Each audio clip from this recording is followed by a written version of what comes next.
Çox maraqlıdır. Dəyərsizlik hissi bir hissdir, amma onun reaksiyaları fərqlidir. Dəyərsizlik bir hiss deyil.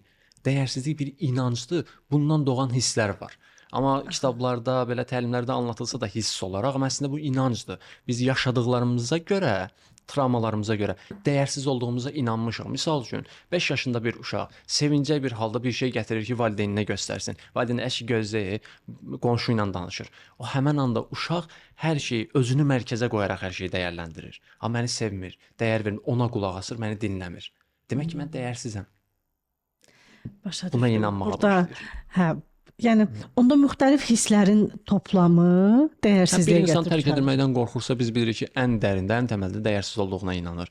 Bir insan bir insana nifrət bəsləyir. Məsələn, bir şey deyir və yaxud da gəlir birindən salamlaşmağa, indi göz kontaktı qurmadı deyək ki, o insan bizlə. Biz dəyərsiz olduğumuza inanırıqsa, həmin anda onun aktivləşməsi üçün o inancın kifayət edir. Sonra o insana qarşı bir nifrət duya bilir. Mənlə görüşdü, salam verdi, heç gözümə belə baxmadı. Amma əslində ola bilər ki, sadəcə baxmadı. Yəni o sənə belə deyim də dəyərsiz saydığı üçün deyil. Sadəcə görüşəndə biri çağırdı ola bilsin, ora getdi və ya diqqəti başqa bir şeyə görə yayındı.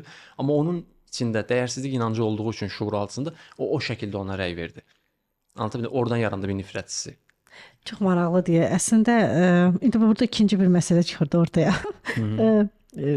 Biz bir səhv görürük. Biz şuur altımızda olanlara görə dəyərləndiririk.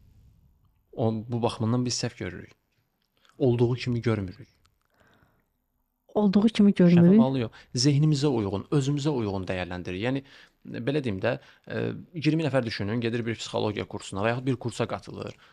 Hamının anlatma şəkli eyni olur. Hamı eyni şəkildə başa düşür. Və yaxud da mən bu gün burada şuuraltı terapist olaraq anlatıram. Siz bura fərqli-fərqli şuuraltı terapistlər çağırırsınız. Hamı mənim kimi izah edir və yaxud da hamı mənim kimi xeyr. Biz necə isə o bilgiləri də o şəkildə qəbul edirik. Öz filtrlərimizdən keçiririk, süzgəcdən keçiririk, özümüzə uyğun qəbul edirik.